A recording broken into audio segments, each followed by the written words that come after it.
All right, Argonaut fans, we are here with our first Argonaut Weekly interview of the week with head coach Tami Cyr of the UWF softball team.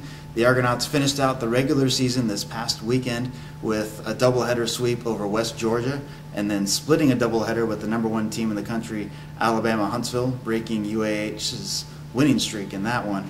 And so, Coach, we'll first talk about the West Georgia doubleheader wins by the score of 3-2 and 6-2 in that one. Some good pitching performances across the board there. What can you tell us about the team's performance on that day? We played West Georgia much better than when we played them the first time we played them. The doubleheader there, we were played with a bunch of errors. We made 6 errors by 6 different people in that first game. But this weekend we were flawless. Defense was great, pitching was excellent, and then we generated the offense. So it was a different doubleheader than the first time we played them. One that I was very happy with. And then on senior day, the last day of the regular season, the last time the team will play at home this year, facing Alabama-Huntsville, a conference rival over the years, and then of course having their strung together so many wins in a row, #1 team in the country, had a chance to take that first game, went into extra innings. UAH was able to come out on top 5-4, but then in the second game, able to pull out the 3-2 victory. Ashley McLean, an excellent pitching performance in that one, and that's got to be exciting to finish the regular season on a win, especially over a rival. Yeah, it was fantastic. It was a great day. The first game, both pitchers gave up 13 hits. And the score was only 5-4, so we did a lot of great things on defense. Tori was able to pitch out of a couple of jams. The first inning, bases loaded and 1 out, and we got out of that jam. And she just pitched well, and we forced them into extra innings and had a chance to win it. Ingram came up with the bases loaded, I believe, in the 8th, and hit a shot we thought was clearly over the right fielder's head. The wind was blowing blew the ball right back to her, and we didn't score. And then they scored in the 9th. So it was a great game. And then game 2, I was a little nervous. We met with the team after the games, and we had to win that. We had to win that one. We had to split with Huntsville for us to have a chance to go on to the postseason. So I challenged them. After an emotional loss like that, it's easy to kind of hang your head and feel down, but I challenged them they played so well, to continue playing like that, and but to be a little bit better, and they did. And Ashley McLean threw a great game, gave up 6 hits to a team that's hitting 340 on average, right? So she threw a great game, and our offense, we generated some runs, actually. We stole a lot of bases. I didn't want to waste the outs on bunting, so we stole a lot of bases. I think we were flawless, perfect on stolen bases, and we stole a bunch of times. And then we stole Amber to second, got her to third, and then laid a squeeze bunt down that was successful.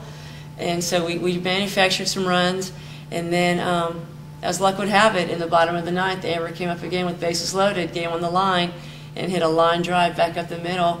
And we scored and we're victorious. So just goes to show you that Amber A is just clutch, and just being in that situation again could have her head could have got involved, and she could have been thinking about her last time, but she was successful, and it was great. And we were their only loss in the conference regular season, so we're happy about that. So a good way to finish the regular season, and now looking ahead. Originally on the schedule, it was a doubleheader coming up this weekend at Lambuth. That one has been canceled, and so that's the end of the regular season.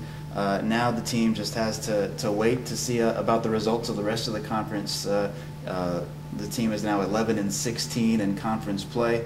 2 teams are 10-16, and so or have 10 wins, and so it's just waiting to see if UWF is in that top 4 in the conference to go to the conference tournament. So how does the team approach this week practice-wise to try to stay sharp with the hope that they will get that trip to the tournament? Yeah, well, the timing is pretty good. Right now the kids are in finals, so we're giving them 2 days to prepare for finals. So we're giving them today and tomorrow off, and then we'll hit it hard, Wednesday through Friday, and then take the weekend off. And then hopefully we'll make the tournament, and then we'll practice hard the entire next week, and just continue to prepare. in our mind, we're going, you know, and that's how we have to approach it. And if we don't go, you know, we practiced, oh well. But if we do go, we're going to be ready. It's so funny. I told the girls after the weekend games, even if we do sneak in, which potentially we're waiting to see what happens, this team is so capable of beating anybody we play. We beat Valdosta, we've beaten Huntsville.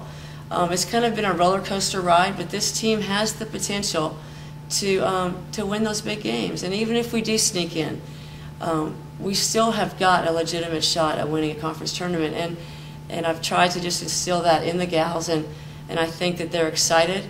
They did everything they could have done this weekend to enable us to go on. So it'll be interesting to see what happens, and we're really hoping that we're in the tournament.